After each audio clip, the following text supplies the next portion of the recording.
ljudi, nije sve izgubljeno. Kako su se naši borili u ona vremena, borit ćemo se mi u ova.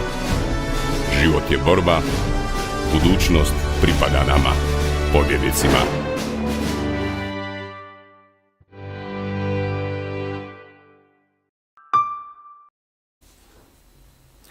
Dragi prijatelji, evo kako smo najavili jučer u današnju emisiju, naš gost će biti Igor Vukić, koji se prije 3 dana vratio iz Beograda iz, rekli bi, uspješnog pohoda. Gospodine Vukiću, dobar dan, dobrodošli. Dobar dan, pozdrav vama i svim gledateljima. Dakle, evo gledali smo to vaše evo sad pomalo i legendarno gostovanje na jednoj beogradskoj televiziji, to je Happy TV, jel tako sam novinar Milomir. Dobro jutro Hrvatska, jel? Odnosno Srbija, tako sam. Dobro jutro Srbija se zove emisija, voditelj Milomir Marić, urednik. Marić, tako je, da. Tako je, puno ljudi u Hrvatskoj je gleda, iznenadio sam se zapravo i po reakcijama na tu emisiju, ali znao sam da je to vrlo gledana emisija, zato što govori o aktualnim temama, dovodi goste koji vole razgovarati o svemu. Da, u gostima je bio i Vojislav Šešelj i pomoć voditelju Mariću bila je i voditeljica Katarina Korša, jel? Tako je. Dobro, ajmo od početka, kako je došlo do tog gostovanja, ne? Pa već možda više od godinu dana, pa da, gotovo možda i 2 godine, ja pokušavam organizirati, odnosno doći tamo, posebice nakon što je poslije izlaska moje knjige Radni logor Jasenovac, Milomir Marić u svojim emisijama svoje goste, kad bi došla na red ta tema, Jasenovac, onda bi im on rekao, pa evo gledaj, o čemu ti govoriš, to o nekakvim velikim masovnim ubojstvima i tako dalje, kad ima u Zagrebu jedan autor koji je pri tome još djelomično etnički Srbin, naravno za njih je to potpuni Srbin, koji je u svojoj knjizi napisao da je to bio jedan radni logor gdje se igra nogomet, kazališne predstave i ti tako meni tu sad, a vidi šta on priča. I naravno onda se oni još više zapale i krene rasprava, napadi na mene i tako. I ja sam, kao novinari, lako dođemo do nekog broja, ja sam našao njegov, nazvao ga i rekao, pa dobro, Mariću, svaki dan govoriš o meni u emisiji, pa evo, ja sam spreman doći da me tvoji gledatelji vide, da se suočim sa tim tvojim komentatorima. I on je odmah pristao. On je rekao, nema problema, može. Samo idem naći neke sugovornike. Želim da bude dijalog. Može.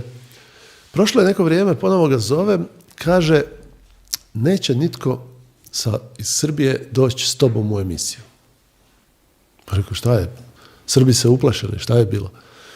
Izgleda da je sve tako bilo, dok nismo opet posrednim putem saznali da, evo, Šešelj, koji je vrlo čest gost u njegovom programu, i govorio je i o ovom filmu Dara iz Jasenovca i općenito o Jasenovcu, i onda smo preko posrednika došli do Šešelja i pitali ga bi li on bio taj sugovornik.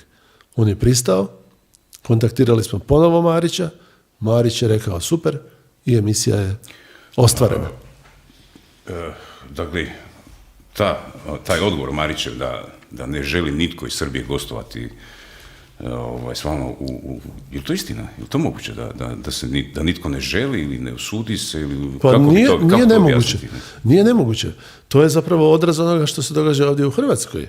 Nije ovdje nitko od, recimo, nekih povjesničara sa Filozofskog fakulteta ne želi doći sa mnom. Zapravo, kod nas je samo jedna mala grupa, evo, dakle, društvo koje ja vodim i naših nekoliko prijatelja koji se ozbiljno, intenzivno bave Jasenovcem. Ostali pričaju površne priče. Pa slično je i u Srbiji.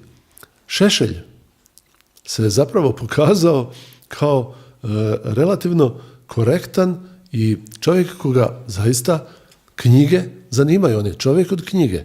I kad je dogovorena emisija, on je od Marića posudio moju knjigu Radni logor Jasenovac, koju sam ja Mariću poslao u ono doba kad smo se dogovarali za prvo gostovanje, i on ju je preko vikenda pročitao od korica do korica. I ta knjiga je doista na njega na neki način utjecala. Evo, dakle, možemo dati prvi jedan plus Mariću za organizaciju emisije, a drugi Šešelju što je pročitao tu knjigu i što je doista bio spreman o njoj ozbiljno razgovarati. A dobro, kako to razumjeti? Dakle, oni se sasvim sigurno bave Jasenovcem daleko više nego ovdje kod nas u Hrvatskoj i onda za pretpostaviti da za sve ono što tvrde da imaju neke argumente. Ma iznenadio bi se koliko oni pričaju površno i neke stvari. Pa to se čak i kod Šešelja vidjelo. On je pročitao ovu moju i bio je spreman razgovarati, spreman prihvatiti neke od tih dokumenata i argumenata koji su tu izneseni, ali se vidjelo da je ostalo što je čitao, da su to još neke stare stvari iz tamo 50. i 60. godina, neki Nikolići, Nedo Zec i tako dalje, ljudi koji su zapravo sudjelovali u stvaranju toga mita ili govorili i pisali ono što se u ono doba očekivalo. Upoznat sam sa tvojom knjigom, dakle, cijeli niz dokumenata tamo iz tih dostupnih arhiva su objavljeni uz neke popratno objašnjenje da se to stavi u kontekst i tako dalje. Dakle, jedna jednostavni model demantiranja je, dakle, netko dođe sa nekim drugačijim dokumentom i kaže, aha, gospodine Vukiću, vidite, dakle, ovo se ne poklapa, ovo je očito krivotvorina, ovo je podvala i tako dalje. Mislim, zašto toga nema, ne samo u Srbiji, nego i u Hrvatskoj zapravo, ne? Pa, evo, ja čekam, ja pozivam, tu i tamo se pojavi neki, evo, nedavno smo, negdje u 12. mjesecu imali smo jedan simpozij o povijesti u javnom prostoru, gdje je možda bila nakon dugo vremena, prva prilika ili prvo takvo jedno sučeljavanje i tu također treba zahvaliti i tim profesorima sa Fakulteta političkih znanosti i filozofskog, koji su organizirali taj skup. Taj skup je bio rađen preko Zooma, preko internetske, zato je malo... Prije mjesec dana. Prije mjesec dana. Taj je malo, zbog toga je malo patio, zbog živosti, dinamike i tako. Ali evo, tamo se pojavio jedan povjesničar koji je, kuće Suzana Gnauku, koji je Srbin, čovjek koji je ali živi u Hrvatskoj. Živi u Hrvatskoj i radi u arhivu Srba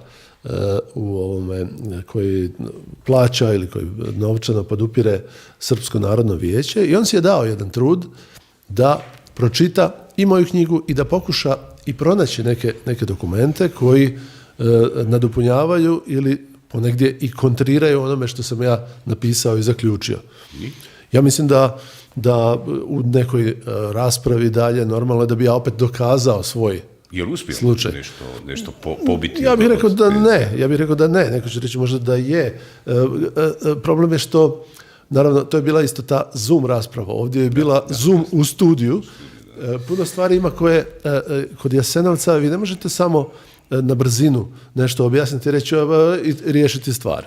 Često ovdje i u Hrvatskoj i drugdje, a to sam primijetio dosta baš kod ljudi, žele instant rješenja, žele brzo. Oni odmah, reci mi koliko je bilo žrtava i gotovo, i on njega više ne zanima. Čekaj, pa nije to tako jednostavno.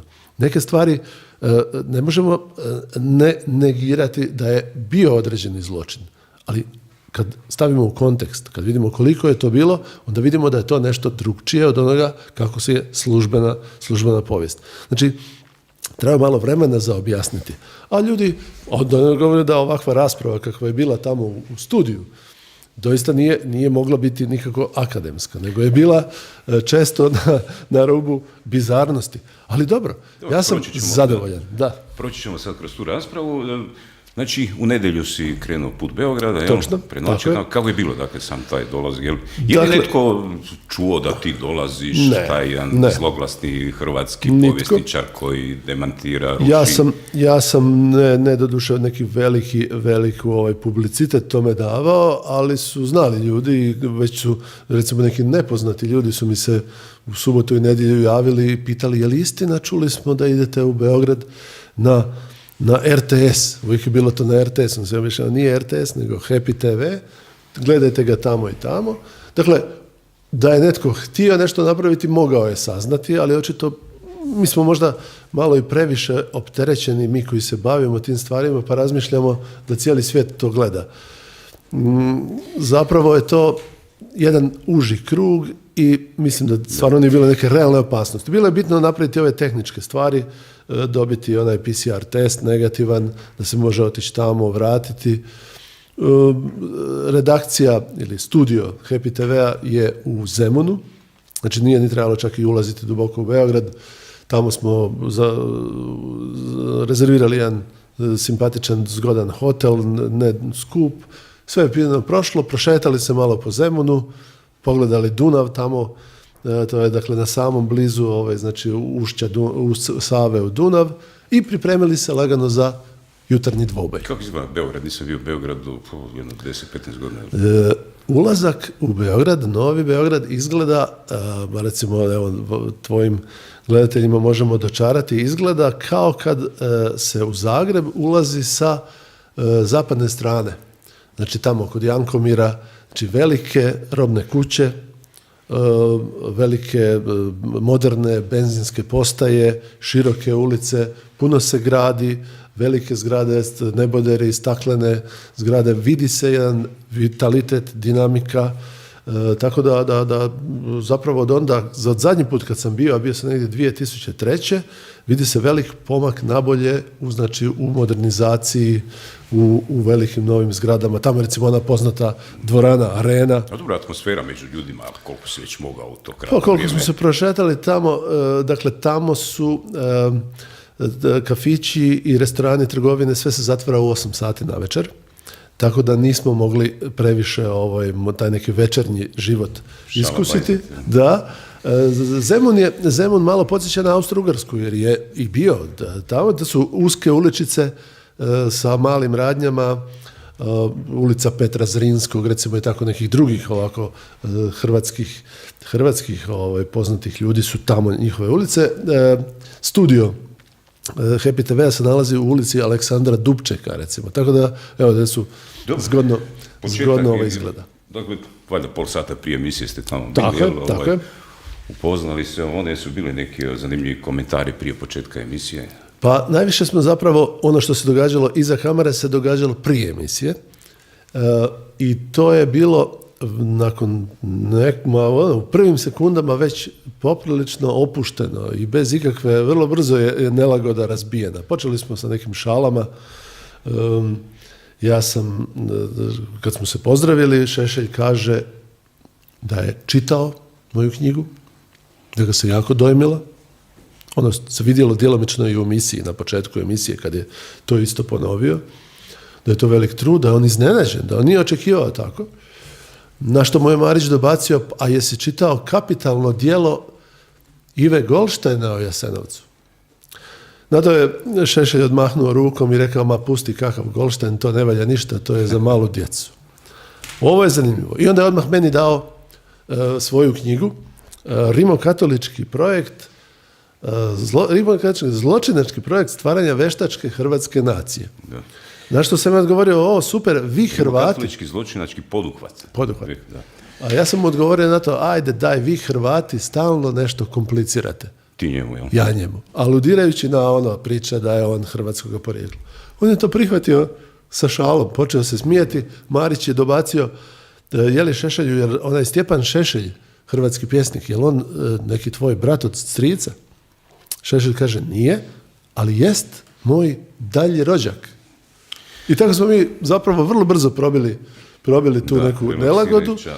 Pripremali se za emisiju, malo još razgovarali, recimo komentirali smo izbore u Crnoj Gori, u Nikšiću, koji su ispali zapravo slabije od onog što su srpski nacionalisti očekivali. Iako je Đukanovićeva lista nije pobjedila, ali ostvarila najveći broj glasova, neočekivano velik broj glasova. Dobro, opet ću imati koliko se može iskalkulirati većinu u toj njihovoj Hoće, ali ova jedna druga koalicija je dosta slabo, nisu sigurni u nju i malo su onako, podsjetilo me to na onu godinu kad je HDZ sa Karamarkom trebao Hametice pobijediti na izborima, pa na kraju je bilo Orešković je bio poslije premijer, tako je to nekako tu bilo isto pobjeda, ali sa jednim malo gorkim okusom. I onda je emisija počela, nismo se posebno dogovarali oko nekakvog sad nekih pravila ko će što govore, nego idemo spontano, pa kako bude. Evo, dakle, prvi 10 minuta Šešelj dobiva svoje uvodno slovo, gdje on tu sada nekako postavlja temeljne parametre razgovora. I sad zanimljivo je zašto, jer pazi, emisija traje 45 minuta. Kako ćeš od 45 minuta odvojiti 10 minuta, dakle samo jednoj strani, već se tu stvar nagne, jel? Što se tiče nekakvog balansa, ravnopravnosti, razgovora, sugovornika, odnosa prema sugovornicima i tako dalje. Znači, u prvih 10 minuta se dade Šešelju da on napravi uvodno slovo, gdje je on, dakle, pokušao na svoj način elaborirati svoje neke teze. Ne? Pa dobro, sad je bilo 10 minuta, nije bitno, ali ono je onako izgledalo. Meni isto malo rekao, evo, čekaj, ako ovaj neće prekinuti, Marić, onda ću ja uskočiti, pa uostalom ja sam i svojedobno i kao novinar vodio emisije i televizijske i moderirao ih i gledao sam i pripremao sam se naravno i za ovu emisiju, gledao sam kako Šešelj nastupa, koje su mu dobre, koje slabe točke.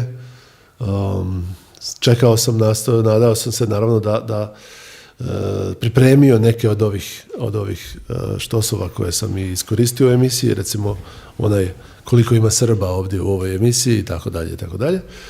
I kad sam vidio da Marić okljeva, ja sam krenuo u akciju i mislim da se na kraju tempo promijenio i ono što je, čini mi se, na kraju je izgledalo da je Šešelj, a možemo se to zapravo dati jedna pohvala.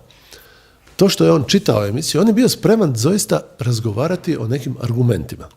I u jednom trenutku primijetio si, kad je Marić zanovijetao sa nekim, ubacivao tamo, on je rekao, ajde Mariću, odmori malo, pusti da Igor i ja razgovaramo. A Marić mu kaže, kaže mu Marić, ti sve potvrđuješ što ovaj govori, kaže, ovo je napad na srpski narod, a ti sve potvrđuješ. Šešelju, ne?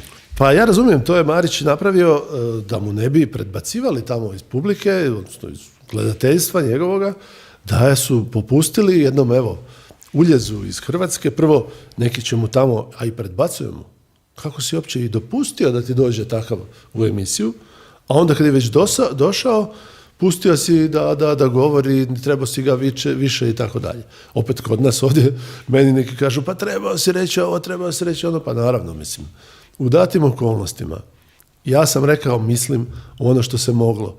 I na kraju čini mi se da smo zadovoljni svi.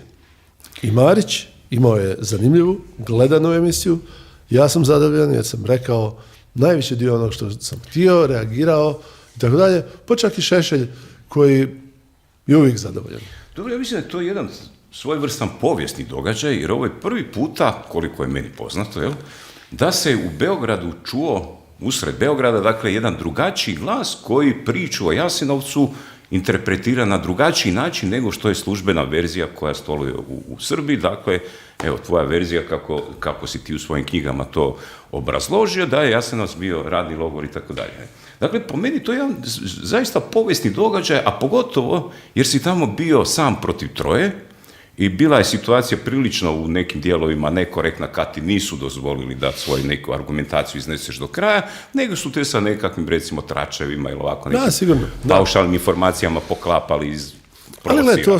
Ali to je televizija, mislim, pogledaj italijanske talk showove gdje se cijelu emisiju nadvikuju i traže i kad ulove sekundu da imaju sami, ne puštaju, govore, ponavljaju. To se isto malo pratio, pa sam rekao, eto, neću ni ja šutjeti i puštati da govore mimo mene. Mislim da se sve na kraju ipak, i oni koji su, dakle, slažem se s ovim što si rekao, doista prvi puta da su ovakve stvari neke mogle čuti i zanimljivo da sam dobio nekoliko reakcija iz Srbije, neke na ćirilici, na Facebook, na mail i tako dalje, ljudi koji su rekli, pa evo, zaintrigirali ste da sa ovim činjenicama. Ovo do sad niko nam to do sad nije rekao.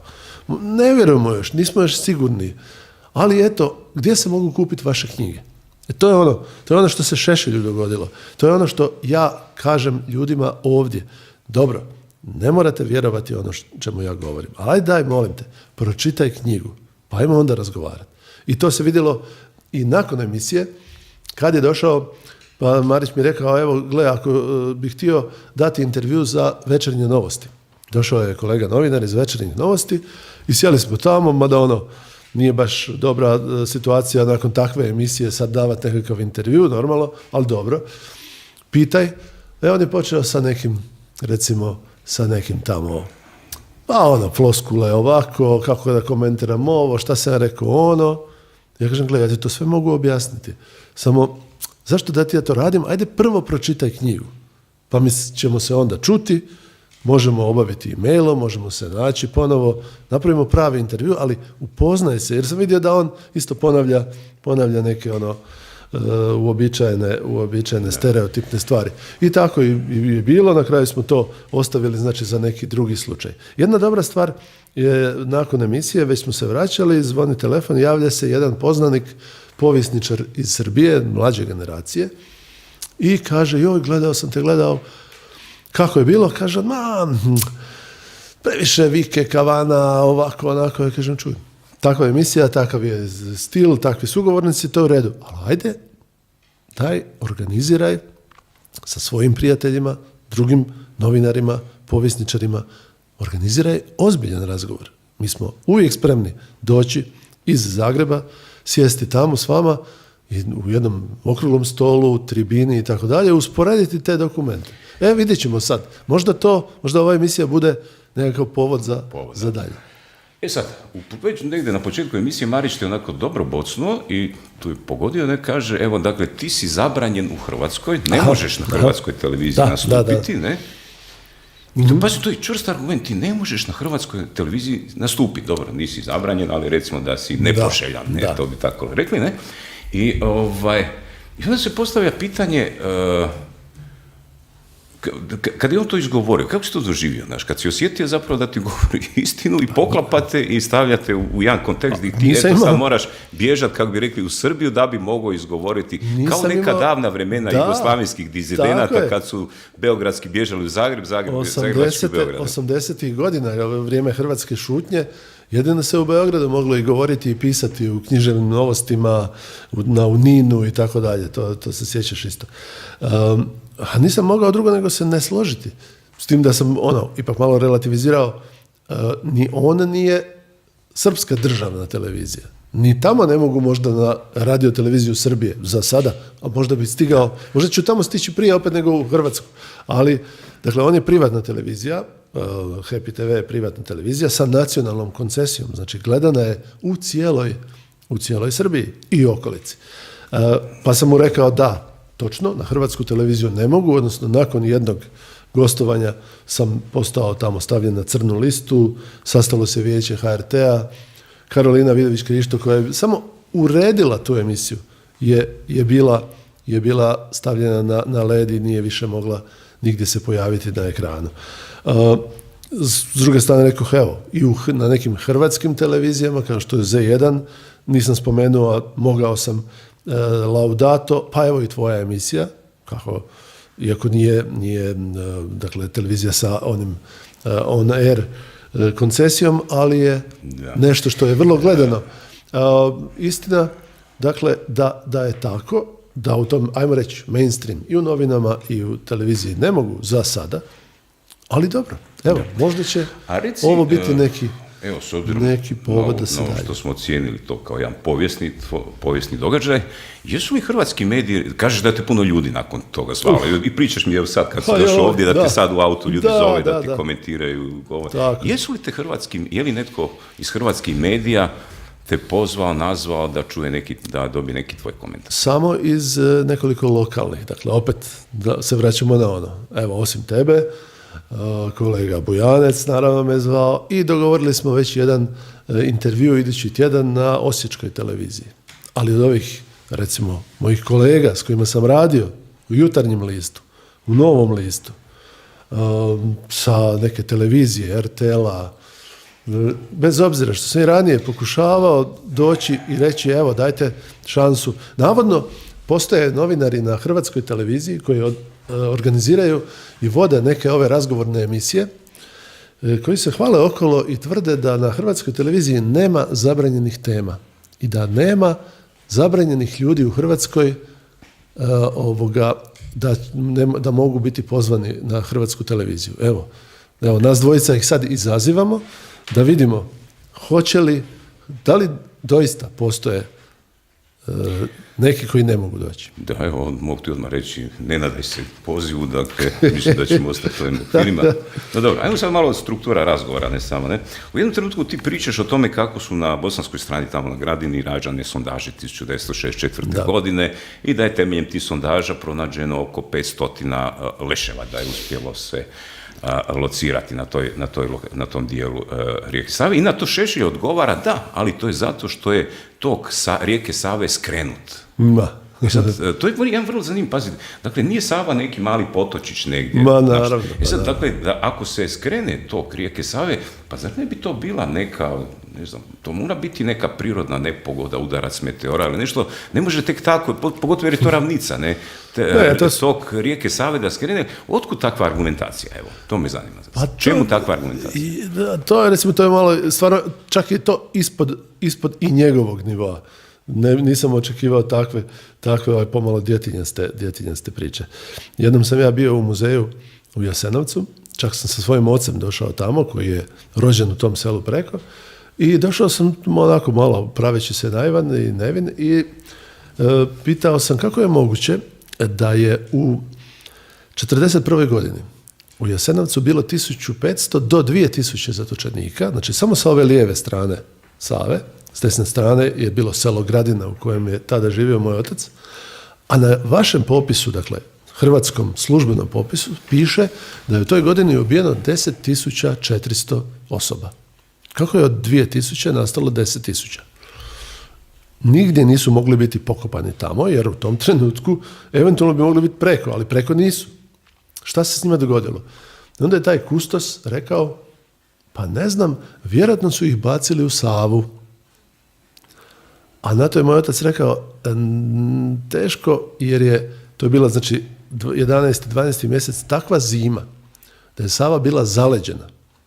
I čak i da su htjeli, nisu mogli, jer kaže, mi smo prelazili, sjeća se on kao mali, prelazilo se kolima po zaleđenoj Savi sa jedne na drugu stranu.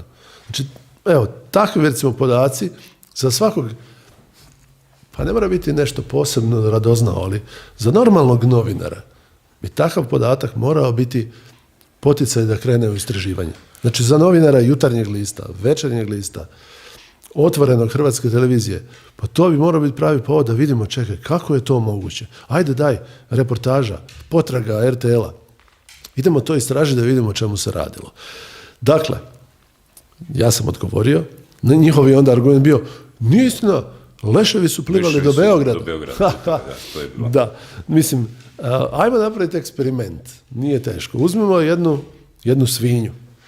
Tijelo svinje je vrlo slično po strukturi ljudskome tijelu. Ajmo baciti u Savu da vidimo dokle će doplivati. A pritom još uzmemo u obzir ono što sam rekao u emisiji, i srećom to su mi dopustili, da je između stare i Bosanske Gradiške bio pontonski most na kojem bi se sigurno takvi leševi zaustavili. Pontonski most je, dakle, objekt koji pluta na rijeci. Pluta na rijeci.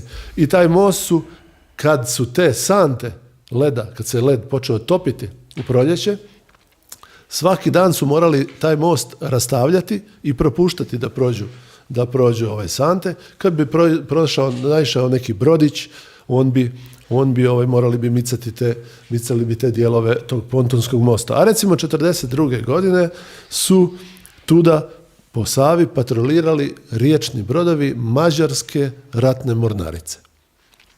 Hortijevi Mađari su plovili sa brodovima, monitorima, takozvanim torpiljarkama i tako dalje, pucali su na partizane koji su se nalazili na Kozari. Znači oni su patrolirali ovdje da ne bi partizanske grupe se prebacivale u Slavoniju i bježale nakon što je njihova tamo ta kvazi republika na Kozari slomljena. Dakle, i ti Mađari bi vidjeli da oko njih plivaju leševi pa bi to zapisali. U 5. mjesecu 1942. godine su tuda se vršljali i partizani sa svojim brodicama. Pa su tako u svibnju 1942.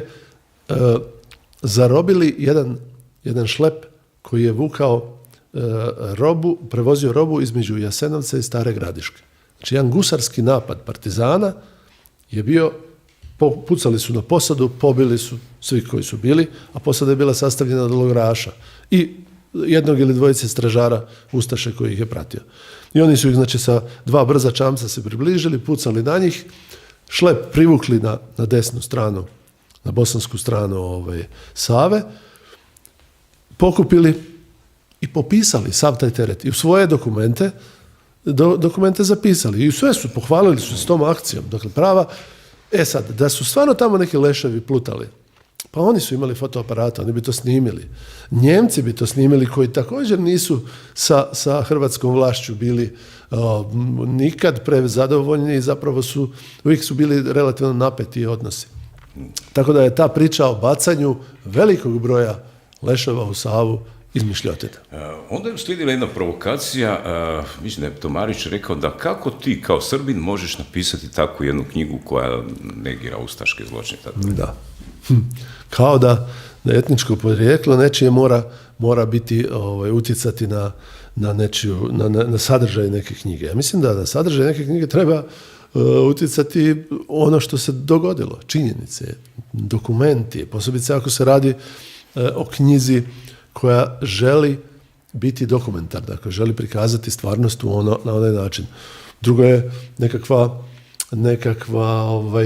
beletristika. I ako si primijetio, tu je Šešelj pokušao parirati sa knjigom izvjesnog Jandrića, koji je bio Ljubo Jandrić, tako je, on je jedan književnik i on je napisao jednu knjigu koja, kao ima ih takvih, postoje takve knjige gdje ti čitaš po novinama ili u povijesnih knjiga nešto i iz toga izmaštaš jednu maštovitu pripovjetku o ovome ili onome. Dakle, on nije niti bio, niti vidio, niti ništa. Imamo takvih i u Hrvatskoj i naravno da se to ne može uzeti za ozbiljno kao jedan ozbiljan povijesni izvor. Tako da, implicirati da porijeklo, ne znam, nekakva etničko ili mjesto gdje živiš, da mora utjecati automatski na sadržaj, mislim, to stvarno ne vrijedi. Onda nema smisla. Onda kakva objektivnost ako je to tako? Ako Francuz piše francusku povijest, Njemac njemačku to. Ali onda Šešelj izvlači onoga Nikoli Nikolića kao Hrvata koji eto svjedoči. Nikola Nikolić, 6 mjeseci proveo u Jasenovcu, bio je liječnik pa je radio u bolnici, znači opet na jednom relativno, recimo to, mirnom ili ne čak povlaštenom mjestu, radio je u svojoj struci i tako, i pušten je.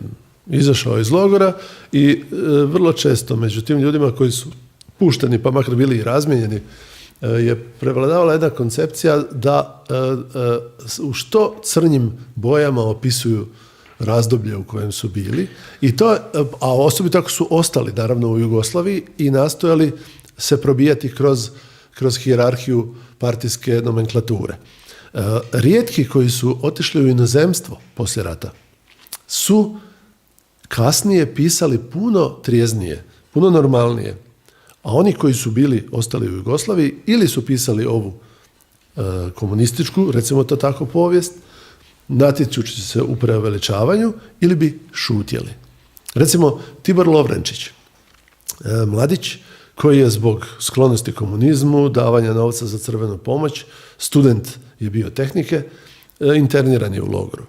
Nakon što mu je godinu dana kazne isteklo, predložili su mu da ostane u logoru raditi kao stručnjak, jer je studirao je građevinu, mislim građevinu, tako je, bio je jedan od poslovođa u građevinskoj grupi. I on je onda još odradio 2 godine za plaću. Poslije rata je otišao u Englesku. I kad je on pozvan za svjedoka na suđenje Dinku Šakiću, njegovo svjedočenje se razlikuje vrlo, vrlo bitno od onih koji su bili svjedoci odavde, preparirani i već pod nekim strahom da moraju reći očekivano. Pa, na primjer, Boško Bob Jugović, to je jedan Srbin iz jednog potkozarskog sela, također je prošao kroz Jasenovac, kao dječak, kao mladić, i on je poslije rata vrlo brzo, 50 i neke, emigrirao u Sjedinjene Američke Države. I tamo je napisao knjigu o Jasenovcu. To kad čitaš, on govori isto skoro ko ja. I isto zamjera, ne isto, ja mislim da ja ne ulazim čak u te stvari, ali kad opisuje činjenice, činjenice su iste. Ali njegovi zaključci, recimo, on kaže, a zašto su veli ti partizani napadali njemačku kolonu koja je prolazila kroz njihovo selo i išla nekud tamo prema jugu, recimo prema Banja Luci iz Prijedora.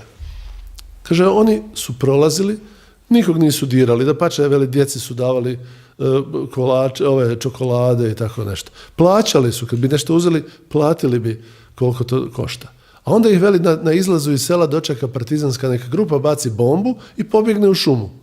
A onda je represija slijedi i onda Njemci uzmu, postrijeljaju tamo neke iz sela i tako dalje. Kaže, pa on optužuje partizane zapravo da su izazvali tu reakciju. Nedavno sam dobio dokument u kojem jedna žena iz sela Sreflije, to je tamo kod Bosanske Dubice relativno blizu, poslije rata su je stavili na sud i osudili na neku zatvorsku kaznu, jer je isto tako javno po selu pričala, ne bi mi ovako stradali u ovom ratu da nisu partizani to što su radili. Izazivali, napadali i ono. Da je bio taj neki hrvatsko-srpski samo konflikt, on bi se umirio i on se doista bio umirio već, i to mi je drago da sam imao priliku, nisu oni to baš puno shvatili, a pokušali su to naravno brzo isto onom grajom nekako skrenuti pažnju, ali sam im rekao, Savo Besarović, sarajevski Srbin, odvjetnik, poznanik od prije rata sa Pavelićem, sa poglavnikom Pavelićem, njega je Pavelić pozvao u 8. mjesecu, kolovozu 1941. Znači, Hrvatska nastaje u 10. travnja, a već u 8. mjesecu, 4 mjeseca, on zove njega kao uglednog pravoslavca, Srbina, da dođe u Zagreb da vide kako da se prekine ta četnička pobuna protiv NDH. I rezultat je bio. Tu mi nisu dali da dovršim, ali nema veze, evo, mogu sad, pa će oni to pogledati na ovaj način. Dakle, rezultat je bio taj da je osnovana Hrvatska pravoslavna crkva. Dakle, pritisak, to bi Šešelj, da smo stigli do toga, on bi sigurno bio veseo da čuje da ja priznajem da je doista na početku bio pritisak da se pravoslavni u NDH prekrste ili prevjere, prebace iz katoličanstva u pravoslavlje. Po ideji da su nekad davno, 100-200 godina, tako je,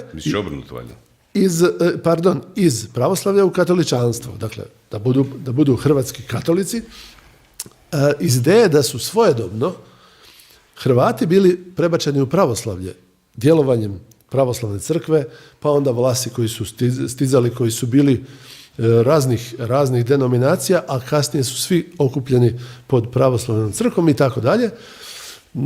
Uz doba Kraljevine Jugoslavije bilo je čak i pritisaka, pa u Slavoniji su cijela sela u jedan dan prelazila sa katoličanstva na pravoslavlje. Znači, sad mi to vraćamo nazad. Međutim, taj postupak nije bio dobro prihvaćen, jer se ipak već, hoćeš nećeš, stvorio jedan pravoslavni identitet u tih nekoliko desetljeća kakav je bio. I naravno, ljudi su pristajali, prilazili su to, događalo se, ali je to doista i bio jedan pritisak i iz tih sela su se i regrutirali neki pobunjenici zbog toga, kao evo sad se gubi naš identitet, tjeraju nas. I onda Pavelić u dogovoru sa Besarevićem vraća natrag stvar i kaže, pravoslavlje ne dira nitko.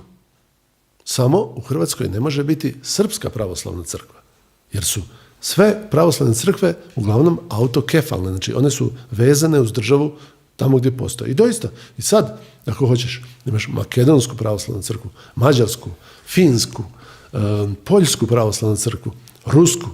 Jedino je srpska obuhvaća, pokriva ovo područje nekadašnje Jugoslavije, iako nije nazvana Jugoslavenska pravoslavna crkva, nego je ostala srpska, odnosno praktično je osnovana 2021. godine i obuhvatila je, znači, ove autokefalne mitropolije, episkopije i tako dalje, i pomalo umjetno stvorena, znači nakon nastanka Kraljevine Jugoslavije, i ostala je i dalje. I imamo Srpsku pravoslavnu crkvu i ti imaš vrlo neugodan spor i razlog, a eto, tako je gdje je. Osim tog, znači osnivanja Hrvatske pravoslavne crkve, osnivali su se domobranske pukovnije sastavljene specijalno od pravoslavnih novaka. One su bile bez oružja, što je jedan vrlo modern, suvremen koncept. Dakle, pobunjenici su Srbi većinom. I ti sad mobiliziraš srpske mladiće ili pravoslavne mladiće, kad bi im dao oružje, oni bi morali pucati možda na svoju braću.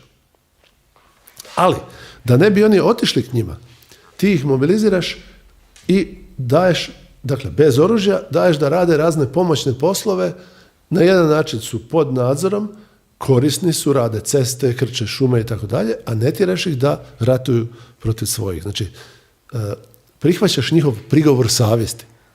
To se tako zove. I Savo Besarović postaje ministar u vladi.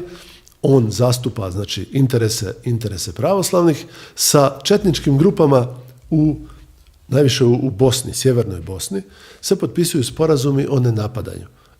To sam uspio isto reći tamo i rekao sam čak i za slučaj Momčila Đujića, o kojem je, evo, sada novi patrijarh i pjevao pjesmu u Čikagu, gdje to već bila, šta se ono na Dinari sjaji i tako. U njegovu obranu, sad ti ćeš mi reći šta sad braniš tog Porfirija zbog kojeg sam ja stradao, ali Đujić je doista na neki način u tom trenutku, nakon prvih, znači, sukoba, on postaje hrvatski saveznik. Znači, Porfirije pjeva pjesmu u čast hrvatskome savezniku, Pavelićevom savezniku. Nisam siguran da je to on tako doživio dok je pjevao. On to nije tako doživio, on nije pjevao zbog tog motiva, ali ga se može ga se s tim malo bockati. Čak i u jednom trenutku bila ideja da bi Đujić i njegovi pobočnici došli u Zagreb na svečano poklonstvo na Markovu trg, tamo parada sa bradama i tako, kao što su inače u Splitu paradirali, doduše pod talijanskim nadzorom. Međutim, to je ipak su odustali jedna i druga strana, bilo je previše. No, činjenica je da je posebice zalaganjem velikog župana Davida Sinčića doista smiren sukob. I recimo, pa slično kao što je bilo 1991. Bilo je poteza blesavih, šta ja znam, NDH dođe i otpusti iz Knina i okolice sve nastavnike iz škola pravoslavca. Daj im otkaz. Kao sad je došla Hrvatska, djeci će predavati samo pravi Hrvati. To naprave recimo u 5. 6. mjesecu 1941. I naravno da to izazove i reakciju. Jel?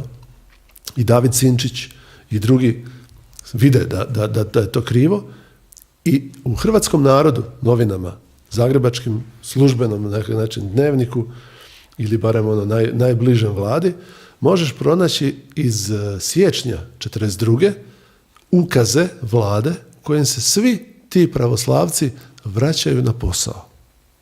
Znači, u Otriću, Golubiću, Kosovom polju, Kninu se Slobodan, Jovanka, Dušan vraćaju natrag na posao.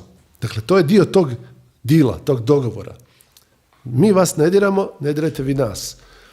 Evo, šta treba? Vraćaju se službenici na posao u državne organe, vraćaju se nastavnici, penzije se isplaćuju. Zajednički neprijatelj su nam partizani. I Đujić kasnije u biti ratuje samo protiv partizana i to većinom Srba. Tako da je to jedan onda poslije srpsko-srpski konflikt. I naravno, Katarina, voditeljica, je ovako otvorila oči kad sam to rekao i rekla, pa zar je to stvarno se događalo? Da, to se stvarno događalo. Našao sam popise ovih ranjenika recimo u bolnici u Novoj Gradiški sa njihovim ko su oni i generali i onda piše tamo u jednoj sobi leži 20 ranjenika, među njima 10 ustaša, 7 domobrana i 2 četnika. I liječe se na isti način, jer su negdje ranjeni bili u borbi negdje tamo na Motajici ili kod Tuzle ili tako negdje. Sad kad spominješ Katarinu, u jednom trenutku ona kaže, pa slušajući dakle tvoje izjave, onako šokirana sva, kaže pa šta hoćeš reći da je sve ono što je prikazano u filmu Dara iz Jasenovca izmišljotina?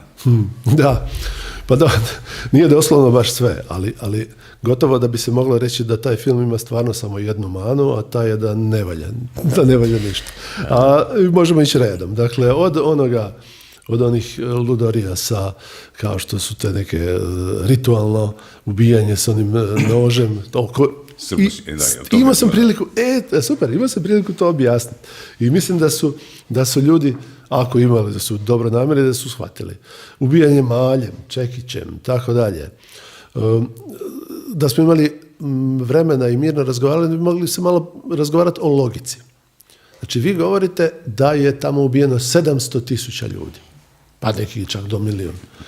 Dobro, ako su ih ubijali, recimo, tim klimavim nožem i maljem, pa kad bi to uopće mogli napraviti? Dakle, jedna logika, ili nije tako bilo, taj način ubijanja, ili nije moglo biti toliko mnogo ubijenih. Znači, idemo jednu po jednu stvar tako rješavati. Znači, već smo rekli, nije bilo bacanja masovnoga u Savu, nisu se tijela rastopila u Savi. Kao što neki kažu. Slavko Gostan, da ne može to potvrditi, ali on mi je rekao, ne, veli, bacili su i to se rastopilo, voda pojede, gotovo, ribe, valjda šta li. Tako da kažem, da smo išli to dio po dio, jednu po jednu priču, znači u tom filmu, ono što je jedna isto važna, kriva stvar, a upravo smo sad malo prije govorili. Dakle, u Jasenovac ljudi, Srbi, nisu dovođeni samo zato što su Srbi ili pravoslavci, a pogotovo nisu zbog toga bili ubijeni. Naime, 1942. godine je doista najveći broj ljudi srpskog, etničkog ili pravoslavnog porijekla prošao kroz Jasenovac, ali oni nisu bili internirani u logoru. To su bili ljudi, dakle, sa tog područja koje je bilo zahvaćeno pobunom, to je stvorena jedna Kozaračka republika, kao Krajina 1991. godine. I država je NDH zapravo i na poticaj Njemaca.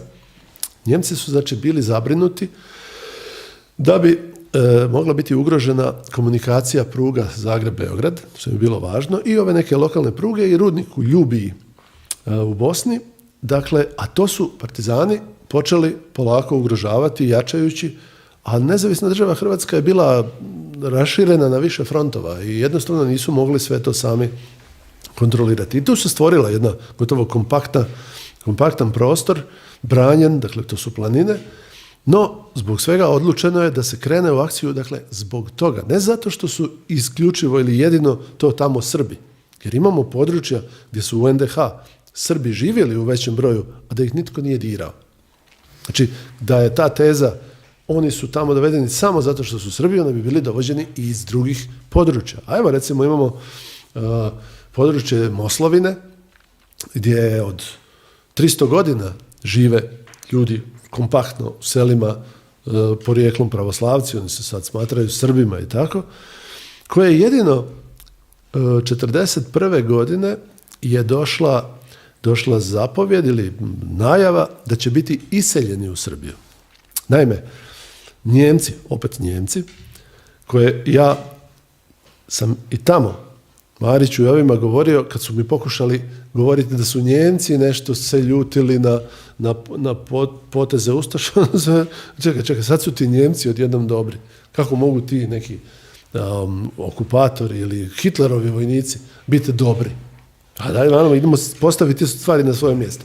Ti Njemci su tražili, znači, da se iz Hrvatske iseli u prvom valu 40, pa onda 80.000 Srba, da se napravi mjesta za Slovence. Znaš, Njemci su okupiravši Sloveniju, htjeli su je germanizirati dodatno i htjeli su Slovence preseliti na jug. Krenula je ta akcija i prvi koji su bili iseljavani bili su Srbi koji su bili naseljeni između 18. do 41.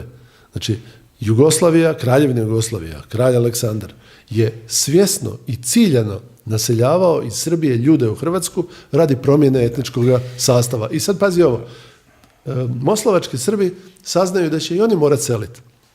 Šta su oni napravili? Preko kutinskog advokata Pavla Stanića.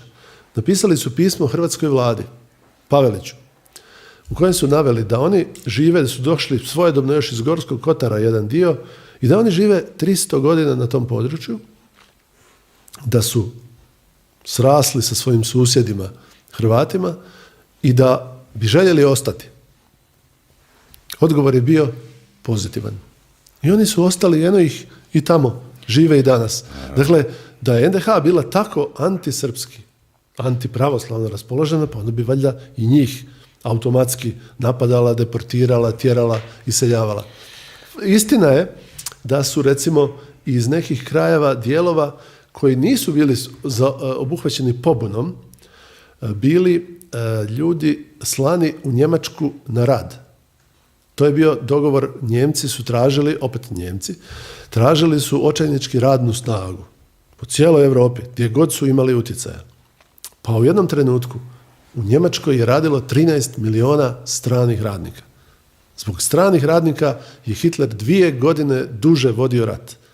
Znači, iz Srbije, iz stare Srbije, znači te uže Srbije, i za vrijeme rata 200.000 dobrovoljnih radnika, dobrovoljaca otišlo raditi u Njemačku.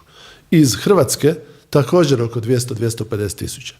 Iz logora 60.000 zatočenika je predato Njemcima da rade, ali ne u logore, ne tamo da ih ubijaju kao što to Njemci su i radili, ne, a predbacivali često nama ovdje, nego u tvornice. I to za plaću. Znači, znalo se dogoditi da bi čovjek iz Jasenovca došao u Jasenovac kao zatočenik, osuđen na kaznu. A onda, ajde, ko želi u Njemačku? Hop, dobije ugovor, radni ugovor, imao sam prilike takav vidjeti, razgovarao sam s čovjekom koji ga je potpisao i koji je bio živ do prije godinu, dvije, sa plaćom, sa plaćenim smještajem, sa slobodnim danima. Znaš u čemu je bila razlika između njemačkih i hrvatskih radnika? No, čemu? Hrvatski su imali jedan slobodan dan više na 10. travnja. Da, to je eto, znači tad su gastarbeiteri za vrijeme... Gotovo identična stvar kao 60. godina, tamo su ih liječnici pregledavali i raspoređivali su ih po tvornicama, kao što su ih 60. godina također slično viš, ovo tretirali. Što je Katarina spomenula, Katarina Korše, jel? Dobro, da. Ona je mlada žena, ne? Da. Neki 20 ovako, koliko se vidi na ekranu. I sad njena rečenica, dakle, pa zar hoćeš reći da je sve ono što je u filmu Dana iz Jasenovca izmišljotina, otkriva jedan drugi fenomen, znaš, da su to, koliko je snažna ta jedna spoznaja, onda pretpostavljam, da te zapravo pitam, među Srbima u Srbiji, o logoru Jasenovac, o situaciji, o događajima u Drugom svjetskom ratu, ali prije svega o tome kakvi su Hrvati bili prema Srbima u Drugom svjetskom ratu. Koliko je, dakle, ta priča, službena srpska nekakva propaganda govori da su, eto, Hrvati bili genocidni narod u cijelom svom obimu i pobili tamo 1-2 milijuna ljudi. Dakle, to je jedna strašna, zapravo, jedna kleveta, svjesna, nesvjesna, ali koja svakako utječe na odnose danas između Srba i Hrvata. Stjepan Loze, u svojoj knjizi Homogena Srbija, baš to dobro uočio, tako je nazvao. Ono kao, kako je to nazvao, kao generalna, kapitalna kleveta. To je baš to, kleveta. Znači, kad iznosiš nešto, svjesno iznosiš nešto lažno. Svjesno? Je li Katarina svjesna? Ne, Katarina nije svjesna. Ali to su mladi ljudi. Katarina nije svjesna. Katarina nije svjesna. I evo, pozdravljam je i ovim putem i vjerujem da će pogledati ovaj podcast. Katarina nije svjesna, ali oni koji su stvarali i pisali udžbenike, pripremali filmove i tako dalje, oni su to radili svjesno. I nije lako se othrvati takvoj propagandi. Čak možda možemo i njima pomalo u nekakvu olakotnu okolnost uzeti što i u Hrvatskoj imaš ogroman broj ljudi koji isto u to vjeruju. I to često među ljudima koji su, evo, naši otprilike vršnjaci, rođeni 60-ih, pa su išli u škole, učili to, pa pazi, do 90. je bila 700.000, službena brojka. Ti da bi dobio odličan u školi, ti moraš reći da je u Jasenovcu ubijeno 700.000 ljudi, ne? I onda odlikaši, naši prijatelji, kao što sam i ja bio, smo to upijali. I meni je teže njih razuvjeriti nego nekog koji je bio slab u školi, ali je kod kuće u obitelji čuo, ma kakvi, nije ti to bilo kao što pričaju tamo, nego je, evo, djed je bio ubijen jer je bio HSS-ovac, da ovaj nam je stradao tamo i tako dalje. I naravno većina ljudi nije pristajala uz taj narativ komunistički, ali se moralo zbog toga, jer je sistem bio takav. A ta indoktrinacija u Srbiji, u Bosni, u Hrvatskoj je bila dugogodišnja. Pa evo, ja sam porijeklom po ocu iz te Gradine. Ali ono područje tamo je redovito su učenici, nije bilo školske godine da nisu jednom ili dva puta posjetili Jasenovac. Ljudi su padali u nesvijest, djeca. Pazi, to je po nekim sadašnjim kriterijima, pa to bi bilo nekakvo ono, kako bi se to nazvalo, harassment, nekako, nasilje nad djecom. Da ti pokazuješ, pazi ovo, pokazuješ mrtva tijela, fotografije mrtvih tijela, koje uopće nemaju veze sa tim Jasenovcem. Žao mi je jedna stvar koju nisam u ovoj emisiji reagirao u trenutku. Jednim krajičkom oka sam vidio da se na monitoru vrte fotografije onih nekih tamo mrtvih tijela. Da im nisam rekao, ljudi, nemojte vjerovati ovim glupostima. Najveći dio ovih fotografija nema nikakve veze sa Jasenovcem. U Jasenovcu nije snimljena nijedna fotografija mrtvoga tijela u razdoblju 1941. do 1945. Sve ono što se prikazuje je snimljeno negdje drugdje. O fotografiji one mrtve djece, da, to jesu autentične fotografije. Prvo, nisu se snimljene u Jasenovcu ni u Staroj Gradiški, nego su snimljene u Sisku ili Jastrebarskom. Dakle, u Sisku su snimane, a zašto su snimane? To sam pitao Katarinu, a film ova deca? Da, dokumentarni film. Ja sam rekao, da, ko je snimio taj film? Što neki ilegalci su se privukli tamo pa snimili. Pa snimila je država. Snimili su, dakle, službeni fotografi, snimatelji, možemo to reći da je to promidžba, ok, ali snimili su da pokažu kako su ta djeca izgledala kad su došla. A ove fotografije mrtve djece, nažalost, djeca su umirala i o tome možemo još posebno posvetiti jedan dio razgovora. Ali snimana su upravo zato da se sačuva njihov identitet. Roditelji su im, recimo, poslani na rad u Njemačku. Sad, svatko može skočiti i reći, pa dobro, a zašto su odvajali djecu od roditelja i tako dalje? Pa ne kažemo da je sve bilo idealno. To je bila ta njemačka ideja, dajte nam radnike, a djecu izvolite vi zbrinuti. I država je takva kakva je bila, sa resursima koje je imala, zbrinjavala tu djecu. Pa na samoj Kozari su svaki dan je umiralo po nekoliko desetaka. Pa da nije slomljena ta, mislim, to možda onako malo smiona teza, ali sigurno bi bilo više mrtve djece nego što je nakon slamanja ove pobune i nakon predaje dobrovoljne, dobrog dijela ljudi sa tog područja, izlaska van, što se vidi također u snimcima, o čemu su mi članovi moje obitelji pričali.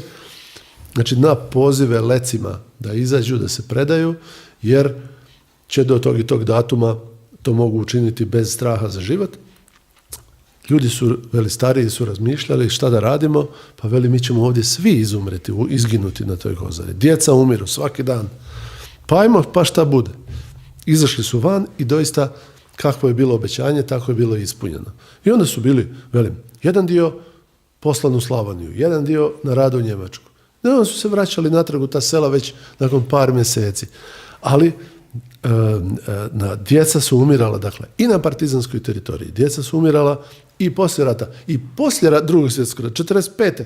Ogroman broj djece je umro od raznih bolesti. Pa nisu imali tada antibiotiki kao što sada postoje. Evo, dio je transportiran čak u Srbiju, pa i ondje su umirali u velikom broju. Znači, srpska djeca u srpskim rukama umiru. Pa kako sad? Ko je onda kriv? I sad vidi, recimo film Dara iz Jasenovca ili cijela ta interpretacija tog zbivanja u logoru Jasenovac, znači zločesti Hrvati su dovodili Srbe samo zato što su Srbi pa ubijali tamo 500 000 milijuna ili kako već koja interpretacija. Učinak takvog gledanja na to povijesno razdoblje je sasvim sigurno da će se kod Srba stvoriti odbojnost prema Hrvatima, možda čak i mržnja, a možda čak i želja za nekakvim revanšom. Pa to smo imali potkraj 80. Sad, kad je tome tako, čemu to služi? To ne može služiti nekakvom, kako bi rekao, boljitku odnosa, nekakvom stvaranju nekakvog normalno. Ne moramo se voljeti Srbi i Hrvati, ali da se relaksirate, da se živi tu normalno, bez opterećenja tih nekakvih stalnih etiketa o genocidnosti, pa Hrvati stalno se osjećaju da moraju objašnjavati, pravdati se. Srbi cijelo vrijeme imaju osjećaj da Hrvati jedva čekaju da dođu u nekakvu poziciju, pa da sad ponovo nekakve stvari radi i tako dalje. Čemu služi to? Takva interpretacija. To je postupak, dakle, za svaku osudu. Posebice nakon što, dobra stvar iz ovog intervjua, ovog gostovanja kod Marića je dobra ja mislim da sad gotovo da, valjda, u ovoj regiji, a skoro po cijelom svijetu gdje žive ljudi koji su s ove regije, neće biti niko ko neće moći reći da nije primijetio da postoji nekakve drukčiji argumenti, da postoje ljudi koji rade, koji istražuju, koji pokazuju tu jednu drukčiju sliku. Mislim, stvarno, to mora neko ko se stvarno bavi samo nečim izvan, jer je taj, što je pregledan tisućama puta, taj video kruži okolo i o tome se razgovara i to je jedna od najboljih stvari. I zato, eto, kažem, još jednom i treba dati priznanje i televiziji Happy, i Mariću, i Šešelju, pa i Katarini, svima, da su to.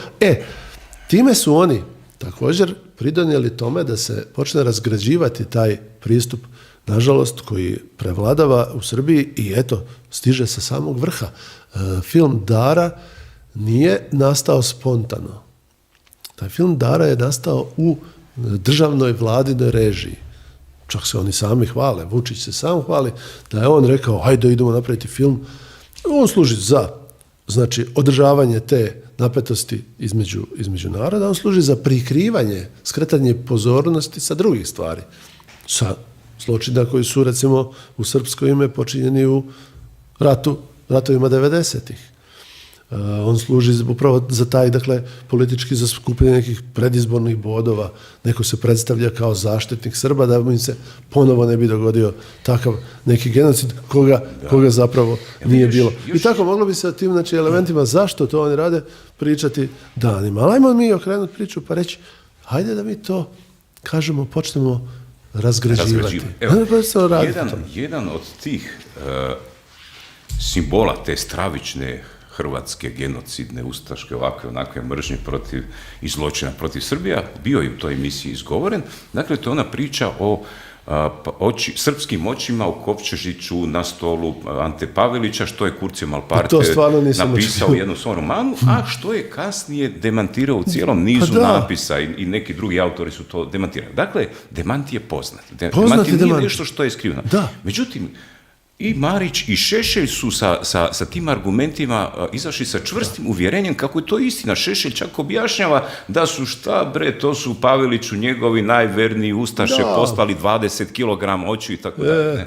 Sad, mislim, kreneš logično, ali što bi netko uopće radio sa 20 kg očiju?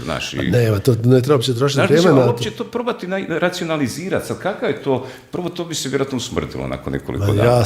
To bi probalo. Mislim, ali uopće prvo, Malparte opisuje nekakav mali Kovčežić, sa 20 kila, to je već onda, ne znam šta, nekakva druga. Dakle, logičkim slijedom vidiš da je to čudna informacija. Ali dovoljno ti je to što se on sam... Pazi, ali pored tog logičkog promišljanja ti imaš cijeli niz demantija gdje vidi Malparte to ispriča da je to nekoj svom...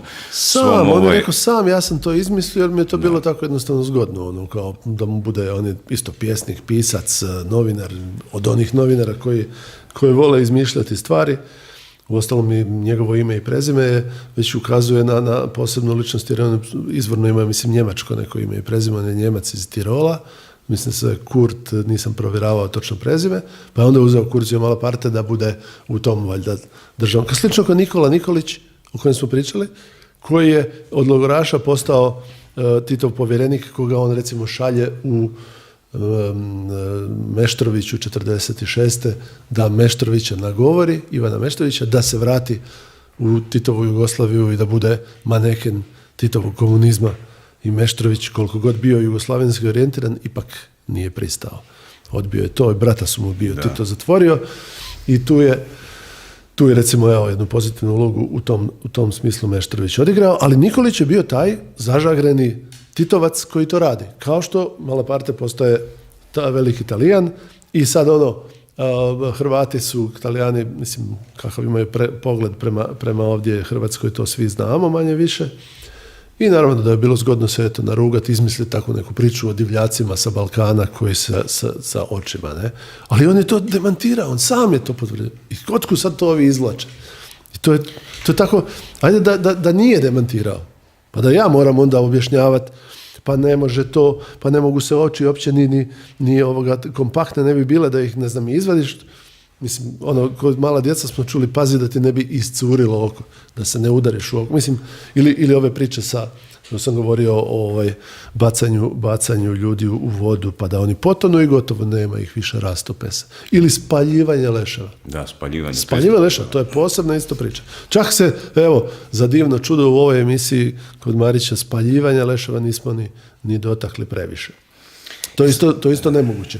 I sad, znači, i Marić i Šešelj su, zreli ljudi, proučavaju novinari, publicisti, dakle, ta informacija o Malaparte, ovoj priči, pa tim očima ne bi im smjela biti nepoznata. Nadam se da će izvući taj Marić će valjda izvući iz toga poučak, on je inteligentan i duhovit. Da, jesu li oni to zaista nisu znali ili su se tu malo igrali sa provokacijama? Pa mislim da to se malo ima igre s provokacijama, jer mi nekad malo i preozbiljno shvaćamo i novinarstvo, barem ja tako, a TV novinarstvo je često show i tu se, pogledaj, sjeti se onoga kako se zvao onaj američki voditelj koji je dovodio obitelji Ku Klux Klana. Jerry Springer. Da. Eto, pa to je, i čovjek je na kraju pričao zapravo i on je kroz tu namjernu provokaciju često... Ovdje ima sličnosti sa Jerry Springerom kod Marića, ne? Ajmo reći da neke poveznice postoje i da se i čak i kroz taj takav pomalo uvrnuti show dođe do nekih na kraju ozbiljnih zaključaka. Ne? Istina. Sad, i tu je negdje na pola emisije stvar se otela kontroli, ne? I onda je krenula, dakle, to je bilo sam protiv sviju, to je bilo kako bih rekao, više nije imalo veze niti sa novinarstvom, niti sa nekakvim pokušajem saznavanja istine, razotkrivanja istine, na kraju to je bilo 3 protiv 1 i to takva galama, ti si tamo možda u 2-3 kratke sekvencije uspio neku rečenicu. Šta je to? Što se to dogodilo?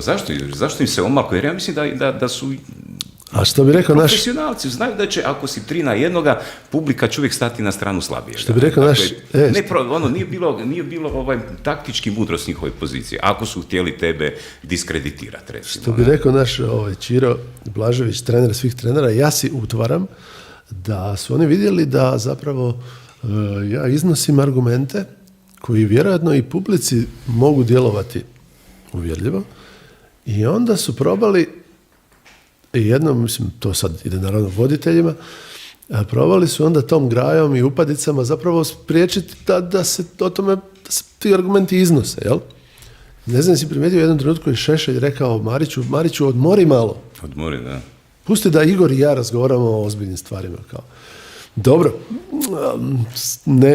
nećemo sad, meni žao recimo što neke stvari nisam rekao, jednostavno ne stigneš, ne sjetiš se.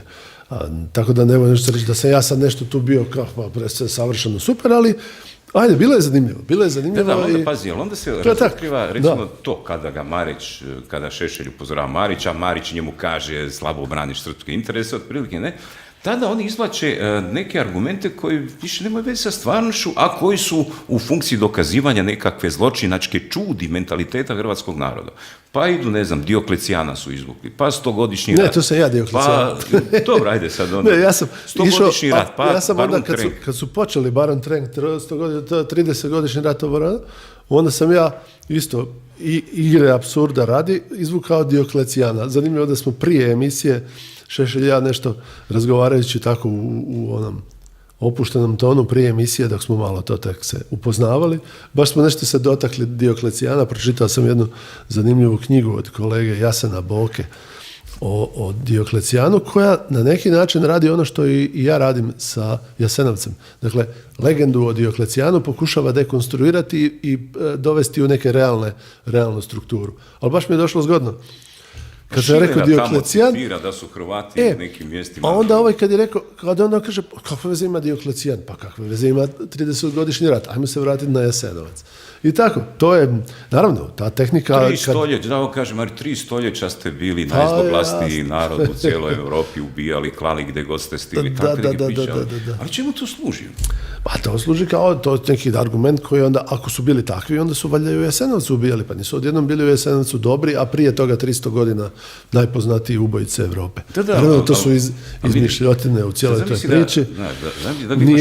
Nijedan narod, pa čak evo i ono što se dogodilo u ovih zadnjih 100 godina u odnosima Srba i Hrvata, mislim, bilo bi stvarno glupo da neko u Hrvatskoj proglasi opet na taj način kako oni žele Hrvate, da tako Srbe prikazuje. To isto bi bilo blesavo. Onda oni eventualno, ako već imaju nijansu, onda dobro, Hrvati ne u cjelini, ali Ustaše. Ustaše su gotovo, to ti je kao zadnje pribježište, kad kažeš nekom Ustaša, to odmah automatski zna kao nešto negativno. Pa je Marić bio u institutu Svetog Jerolima, pa je proučavao dokumente o Maksu Luboriću. To je onako isto još jedna onako zanimljiva priča, ne znam, koliko tu može biti istine, šta je to on u Svetom Jerolimu, kako je uopće tamo došao, gdje je to objavio? Da je doista bio i da je to našao, sigurno bi objavio. On nije nevješt novinar, on je, i to sam mu rekao poslije emisije, on je djelomično kriv što sam ja pišem i zastupam ovo što radim. A on je gledao, otvorio oči, kako to misliš? Pa rekao tako što kad sam imao 13-14 godina, pročitao sam njegovu knjigu Deca komunizma.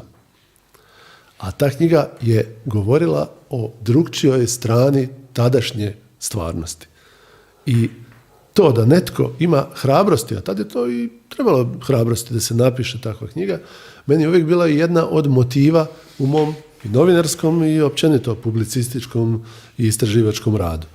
Pa onda, dakle, ako je tad neko imao hrabrosti napisati razgovor sa Mihajlovim, sa Đilasom, s proskribiranim ljudima, objaviti njihove priče, pa zašto ne bi sad napisali nešto o Jasenovcu, što se recimo drugi ne usude. Eto, to je ta poveznica. Ali mislim da je on i tu priču sa Jeronimom ubacio kao jedan ovako isto Springerovski element u cijeloj priči. Bizarni argument koji nije moguće demantirati. Da. Jesi ti dali novce za put? Ne, ali nije potrebno. Mislim da više... Čak je običaj kad nekog... Pa dobro, to je... Puta, nisu to tako velike udaljenosti, nisu to tako velike svote. Meni je bilo daleko, pa čak gotovo da bi se moglo izračunati i u nekom novčanom iznosu, da mi je daleko vrednije to što sam bio tamo, govorio to što sam govorio, što je to tako išlo, da ne treba sad gledati na to što bi rekao neki protokol u svakoj novinskoj redakciji kad ti neko dođe, pitaš, čujte troškovi, da hoćemo li trebali šta je. Možda drugi put. Nadam se da će biti nastavka. Naime, recimo, i to je opet još jedna pohvala Mariću, emisija Ćirilica koju on vodi je recimo dobra forma. Ovo je sad bilo malo ipak, ajmo reći, malo Springerovski show, ali Ćirilica koju on vodi, gdje dođu po dva za ljudi koji zastupaju neku tezu, dvojica s jedne, dvojica s druge strane ili tri, i koja traje duže, ipak, doduše, nije bio ovakav sugovornik kao što sam ja, pa da možda izazove isto takvu nervoznu reakciju s druge strane. Ali recimo, u takvoj emisiji tog tipa bi se ove teme sigurno mogle još kvalitetnije obraditi. I ja se nadam da smo probili led ovdje i da će se možda krenuti prema takvim formama. Rekao da me je zvao taj jedan mlađi povjesničar, poznanik iz Srbije, jer i tamo se pojavljuje jedna generacija ili skupina istraživača koji prestaju robovati tim biti komunističkim stereotipima. Jer sve što je ovdje o čemu mi razgovaramo, zapravo je to nastalo u doba socijalizma. I evo, moj profesor Dušan Bilandžić sa fakulteta je sam rekao, evo 90. vrijeme je došlo da mi sve ovo što sam ja, Dušan, pisao, zapalimo i bacimo, treba pisati ispočetka. Jer je to bilo svjesno iskrivljavanje, pisanje mitova o borbi komunističkoj, partizanskoj, ovome, onome, antifašizmu i tako dalje i tako bliže. Da. Skrivanje onoga što se stvarno događalo. Kako razbiti od tog jednog prosječnog Srbina, evo zapravo, tu ocjenu temeljim na ovome što gledam iz medija, evo nisam dugo bio, ne znam, ne mogu, možda griješim, ali kako razbiti tu neku predrasudu kod jednog prosječnog Srbina da Hrvati nisu genocidan narod, Pa da samo ne postoji mržnja prema njima, informacija. da to u Drugom svjetskom ratu nije bilo na taj način, da su Samo točnim informacijama, argumentima, dokumentima, dokazima, prikazivanjem imaš na HTV-u, ako već ne mogu ja nastupati, ali onda ima serija Njemačka 86, izvrsna nastavak, druga serija, odnosno druga godina prva se bavila špijuniranjem, znači istočnih Njemačke u zapadnoj Njemačkoj, ova se tiče više malo globalnije, pa se događa šverc oružja u Africi i tako dalje, ali imaš čovjeka istočno njemačkog dužnosnika u špijunskoj službi koji nakon 61. 86. prvi put ide u zapadnu Njemačku. I čovjek je ošamućen. Dolazi u trgovinu igračaka, a tamo 57 vrsta medvjedića, veliki, mali a oni tamo imaju jedan, plastični neki u ovome. I od njega te informacije počinju mijenjati. Tako i ovo. Srbija, srpski gledatelji su uglavnom, bez obzira što postoji internet, što postoje i više kanala i to je sva sreća, to polako rastapa taj monolit. Ali i dalje ljudi, kao i u Hrvatskoj, gledaju 2-3 televizije. Gledaju državnu, Dnevnik i a tu su još manje više klasična mainstream priča. Da, evo sad jedna od takvih stereotipa, znači Hrvati u Vojvodini su zatražili, dakle, da se logikom uvođenja bunjevačkog jezika u Subotici uvede hrvatski jezik na razini Vojvodine, jer su isti parametri, postotka udjela i tako, ne? Nakon toga je hrvatska zajednica počela dobivati razne prijetnje, ne? Mm-hmm. Tražili su zaštitu od srpske države, nije ništa uslijedilo i Hrvatska država je poslala prosvjednu notu u Ministarstvo vanjskih poslova. Barem nešto. I nakon toga je srbijanski šef diplomacije Nikola Selaković hrvatsku notu proglasio, kaže, jednom od najglupljih i najbesmislenijih koje je do sad primio, jer se Hrvatska žali na izljeve ružnih osjećaja na društvenim mrežama, dok hrvatski mediji iznoze najmonstruoznije uvrede i tako dalje, na račun Vučića i tako dalje. Ali zašto je on je na taj način zapravo odbacio svoje hrvatske građane od sebe, od zaštite srpske države, na neki način ih je prikazao lažljivcima, jer oni sada tu nešto izmišljaju da na nekakve tobožnje izljeve osjećaja, sada tu cinkare Srbiju i tako dalje. Ne? S jedne strane da, s druge strane skrenuo je pažnju možda nehotice na jednu stvar koju se suočavamo upravo kao posljedica to što postoje sada daleko veći izbor komunikacijskih kanala i više ih država ne nadzire.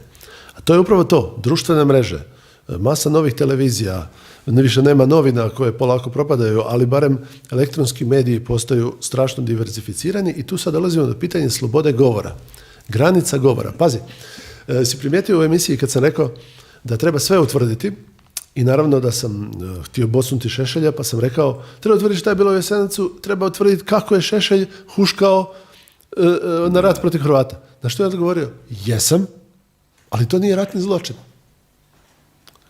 Hoće reći, to je stvar slobode govora. Mi još svejedno 30 godina živimo u demokraciji, ali još se nismo zapravo naviknuli, posebno mi možda malo stariji, na to da gotovo riječi same po sebi ne ubijaju. Da često mogu biti vrlo otrovne, mogu biti napadačke, ofanzivne i tako dalje, ali da je pitanje sloboda govora jedna vrednost koju čak treba braniti i po cijenu takvih izljeva, takvih riječi. To vrijedi i za tebe, za onaj tvoj slučaj. Dakle, državno odvjetništvo je moralo odmah odbaciti tužbu koju ili sud ili bilo tko u istrazi, to moglo se provjeriti o čemu je bilo rečeno, jer doista kad pogledamo Sjedinjene Američke Države, tamo je stvarno tradicija napadačkog govora dovedena do krajnosti. Ne treba nam Jerry Springer, nego znamo inače. Vidjeli smo i ovaj slučaj sa Trumpom, dakle njegov govor nakon kojeg dolazi do dijela nekih, pa opet su ozbiljni odvjetnici govorili da treba razlikovati. I to se čak dogodilo Šešelju u Hagu, on je uspio izgurati taj stav. I on je praktično osuđen tek toliko alibi osuda. On je u prvom ovom stupnju bio potpuno oslobođen i kasnije je samo dobio neku kaznu za navodno sudjelovanje u smislu poticanja na protjerivanje iz sela Hrtkovci. Ali gotovo da je Haag prihvatio tu tezu da sloboda govora gotovo da je neograničena, ali da je bitno ono šta su djela. Dakle, to poticanje ili izražavanje nekakvih političkih mišljenja, koliko čak bilo uvredljivo, i ja to osjetim i na sebi, posebice nakon što sam počeo objavljivati i pisati ove stvari, i mnogi mi kažu, da ih tuži, zašto? Gledaj, nema smisla. Nekada smisla. To je nekako da se, teško je tu reći, naravno da se kad se nešto dogodi i kad čuješ mislim, svi se sjećamo i onoga Goebbelsovih govora i onih priča da 1000 puta ponovljena laž postaje istina i doista sve to, ali kad to nešto razgrnemo na kraju, ipak su važna djela, riječi ostanu, izgube se. Pa daj, mi se ovdje baš, često u raznim diskusijama tražimo nekako odgovor kako dovesti stvarne odnose tu na neku, kako bih rekao, stanje normalnosti. Da se relaksira. To znači kad gledaš kolika je veličina, pogotovo ako malo putuješ po svijetu. O čemu ćemo onda raditi emisiju? Dobro, ajde, bilo bi lijepo da onda možemo to otvori slastičan. Onda ćemo o nogometu. Ali znaš, kad malo proputuješ svijetom, pa kad vidiš koliko smo mi zapravo, onda zaista je tu neke mali enklavi, brojčano, a opet je tu, toliko su snažni ti antagonizmi na relaciji, ne znam, Srbi, Hrvati, tu sad i sa Bošnjacima u zadnje vrijeme od ovog rata su se stvari pokvarile, ne? I to je gotovo nemoguća situacija. Znači, mi se tu trudimo na razne načine vidjeti kako dobijam jako puno komentara koji nas optužuju da smo, ne znam, ekstremisti, mrzite, ali opet i vidim da ima i tu dosta razumnih ljudi koji vide pa to na neki način drugačije ocjenjuju. Naravno, ima i tu i neka nespretnih izjava s naše strane se dogodi u žaru neke diskusije, ali zaista kad pogledaš koja je svrha stvarati antagonizam, ne?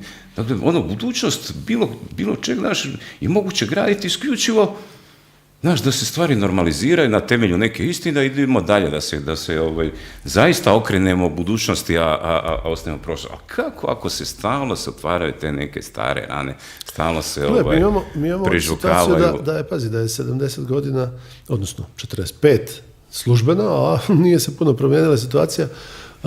Jednostavno ta povijest bila iskrivljena tako da se ne znaju ni osnovne činjenice. Znaš, ja kažem u emisiji NDH je pristupila ženevskim konvencijama. Marić skoro pao sa stolca. Ma kao šta, pričaš gluposti. Ja sam to u Hrvatskoj. Jednom bio na nekom putovanju sa svojim kolegama novinarima i sad sam već to istraživao. I ja kažem, pa dobro, gledam, ja nisam imao pojma, recimo, da je NDH pristupila ženevskim konvencijama. A svima nama nekako te ženevske konvencije su kao nešto važno. Ne? Ko je uz ženevske konvencije, taj je čist. A ko ih krši, taj je zločinac. Kako sad onda NDH pristupila ženevskim konvencijama i pridržavala ih se? Kako su me moji prijatelji Hrvati ismijavali? Pa to je bilo, ali eno ga, pa samo odi, izvoli, pogledaj. Vrlo je lako provjeriti da je to doista bilo tako. Dobro, i za kraj, Igore, ajde obično pitam, što misliš, kako će se ti srpsko-hrvatski odnosi razvijati u sljedećem razdoblju, 5-10 godina? Pa, optimist kao ja bih rekao da će se popravljati, da će sigurno i ovakve emisije, i ova, i ona u ponedjeljak, biti jedan od tih kako bih rekao, čimbenika, elemenata, katalizatora da se ide k tome. Nema razloga da ne bude. Mislim, ne bih htio da se dogodi nigdje nekakav rat ili bilo kakve sukobi stvarno sa fizičkom silom. Nadam se da će se i situacija u Crnoj Gori, koja je dosta zaoštrena i usijana, da će se na neki način normalizirati ili ustabiliti.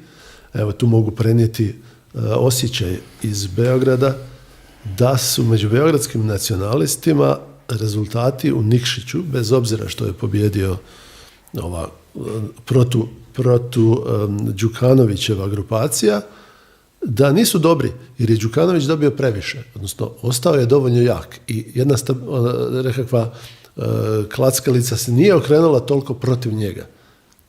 I pomalo su razočarani tim rezultatom, a što opet može značiti da tamo u Crnoj Gori birači počinju isto stvari vrednovati tako da se stvari dolaze u jednu stabilnost. I ja se nadam da neće u Crnoj Gori i da će i međunarodna zajednica sudjelovati, pa i u Bosni. Znači, da će se stvari ići prema nekakvom rješavanju kroz dijalog. Što misliš, koliko, često to vidim u komentarima, koliko odgovornost za takve srpsko-hrvatske odnose počiva na nekim vanjskim čimbenima, recimo na pozicijama nekih jugoslavenskih povijesnih političkih opcija, ideja, možda nekih internacionalnih i tako dalje. Što misliš, koliko su ti odnosi zapravo ovako loši u ovom trenutku, rezultat nekih vanjskih djelovanja? Ima i toga. Često, čujte, diplomati koji dolaze su često školovani na onim nekim ranijoj literaturi ili na ranijim nekim tradicionalnim postavkama, pa ih slijede i dalje, ali opet mislim da je ipak više to do nas i da su oni spremni prihvatiti i promjene i prihvatiti i ono što se ovdje ljudi dogovore, pa ili pri pomoći tome, a da teško oni mogu nešto sa nekim djelovanjem nas kao nešto, da nije, dakle, ova svađa koja postoji ili sukobi su inherentno naši, a mi ih moramo sami rješavati. Oni tu mogu nekad odmaći krivim nekim zastupanjem nekih krivih naravno postulata, traženjem da se kažnjavaju neki koji uopće ne zaslužuju da budu kažnjeni, ali ipak je to ovisi najviše o ljudima ovdje koji tu žive i na nama je zapravo najveća odgovornost da to i probamo riješiti. Da, dobro. Igore, evo još jednom čestitke na dobrom držanju u Beogradu i hvala ti lijepo na gostovanju. Hvala lijepa, evo još na ovoj prilici da malo popričam. Nadam se da i tamo domaćini koji su bili, moramo to reći, dobri domaćini, uljudni domaćini, da neće zamjeriti na nekim našim ocjenama, ali to je isto dio cijelog koncepta. I oni isto, vidim i jučer i danas, u tim novim emisijama komentiraju ono kako smo bili ovdje. Mislim da razgovor može pomoći svima. Čujem da te zvao Marić nakon emisije. Čuli smo se poslije i evo, kao rekoh, i možda i planiramo, dogovaramo neke nove emisije, dogovaramo razmjenu neke literature, jer uvijek ima za onog ko želi nešto novo saznati, nešto čitati, postoje knjige i tamo i ovdje koje treba pročitati. Ajde, pa evo da se dogodi onda jedan nastavak, ali ipak na malo korektniji, novinarski korektniji način. Nadajmo se. Evo, toliko za sad. Dragi prijatelji, s pogledom u bolju budućnost vidimo se za 48 sati. Eto.